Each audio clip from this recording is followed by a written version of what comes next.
If you've played Genshin Impact for some amount of time now, you most likely have come across the saying, work towards a 1 to 2 ratio. This coveted 1 to 2 ratio for your crit stats.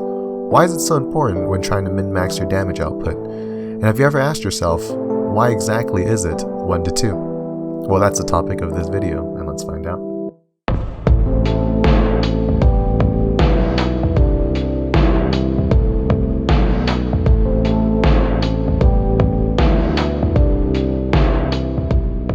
The 1 to 2 ratio refers to the amount of stats allocated to critical rate and critical damage respectively. Crit stats are the best way to scale your character into the late game, and as such are maximized in artifact stats. This means using a crit stat circlet, as well as artifacts with as many crit substats as luck would allow. But because artifact levels cap at 20, we can only allocate so many substats into critical rate and critical damage. This is why we have to consider how we distribute our crit investment. And this is where the 1 to 2 ratio comes in. Now before we can delve into why the ratio is 1 to 2, there are two things we must understand beforehand. First is that inherently, crit rate and crit damage are gained at a 1 to 2 ratio in Genshin Impact. What I mean is, for each point of crit rate investment, you can expect double the crit damage for the same level of investment. This is most apparent in crit stat circlets. As you can see, at max level, the crit rate circlet provides 31.1% crit rate, exactly half of the 62.2% crit damage provided by the max level crit damage circlet. This inherent 1 to 2 can also be seen in other places of the game as well. For instance, when we view all possible crit substat rolls for an artifact piece, once again we can see that there is a clear 1 to 2 ratio on how these stats are valued. Or even when we look at character ascension stats, Yoimiya, who naturally ascends with crit rate, gets 19.2% from ascension. A character with crit damage ascension like Ayaka gets 38.4% crit damage, exactly double that of the crit rate from Yoimiya. The second thing we want to know is how exactly to compare the overall stats of a character with different amounts of attack percent, crit rate, crit damage, and damage bonus. What you need to compare is the overall damage output of your character. This is where you have to know how damage is determined in Genshin Impact. Now we're not going to go into depth about the entirety of the Genshin Impact damage formula, which accounts for enemy levels, resistances, and reactions.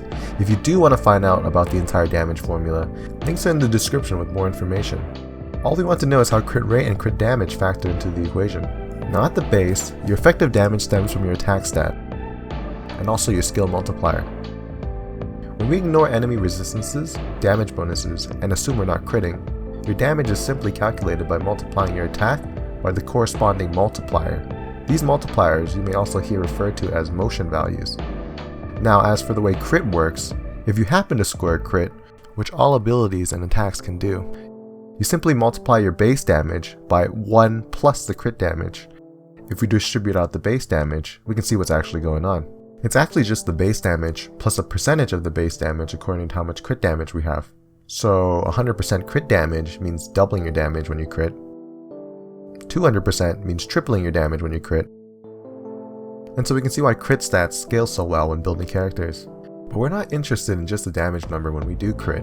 What we're interested in is the overall damage output of our character. Because when you're not critting, it doesn't matter how high your crit damage is, you'll simply do the base damage and that's it. So how exactly do we factor in crit rate into our damage formula for the sake of comparing stats?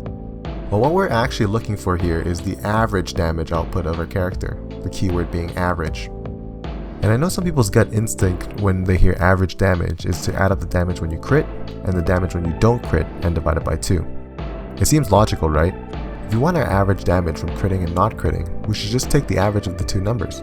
But the issue with this is that by dividing by 2, you're inherently assuming that the probability of critting and not critting are equal. That half of the time you crit and the other half you don't. But we know that's not how critting works. Your chance of critting is based on your crit rate. So, a better way of determining your average damage is by doing something known as a weighted average. Simply in this case, just multiply your chances of critting with the damage when you crit, and add that to the chance of not critting multiplied with the damage when you don't crit. The overall damage formula looks like this. You may notice the 1 minus crit rate term, and that is simply because 1 minus your crit rate gives you your chance of not critting. Now if we do a little algebra to simplify the expression, we get Now this is the average damage formula for any one ability. And with this, you can actually compare your artifact sets to see which stats are better and which stats are worse for your character. However, do note that this doesn't account for elemental mastery for reaction-based characters. It doesn't account for damage bonus. So if you want a more comprehensive formula to compare stats, again, the link to the full damage formula is in the description. Now with this information, we can finally find out why the ideal ratio is 1:2. When we look at the average damage formula, we can see crit rate is directly multiplied with crit damage, and so our crit stats go towards maximizing this product. Anyone who has taken a calculus course can see where this is going, but for the sake of keeping things simple, let's use an analogy instead. So imagine you're tasked with creating a 2D rectangle with the largest possible area. The only caveat is your length and your width added together can have a maximum value of 10. So the question is, how do you distribute this 10 into length and width in order to get the largest possible area in this rectangle? For instance, a length of 1 and a width of 9 would give you an area of 9. A length of 2 and a width of 8 would give you an area of 16, and so on and so forth. What you'll come to find is that you maximize your area when you distribute your length and your width equally. Making a square is what gives you the biggest possible area. You can see in this table showing exactly that, where a length of 5 and a width of 5 yields the largest possible area, which is 25. So how does this weird fact about squares and area come into play when talking about critting in Genshin? Well, let's take a look at our average damage formula again. You can see crit rate and crit damage are multiplied together, kinda similar to the length and width of the rectangle, right? So to put it all together, let's recall that in Genshin, for each point of crit rate investment, you could equivalently get 2 points of crit damage.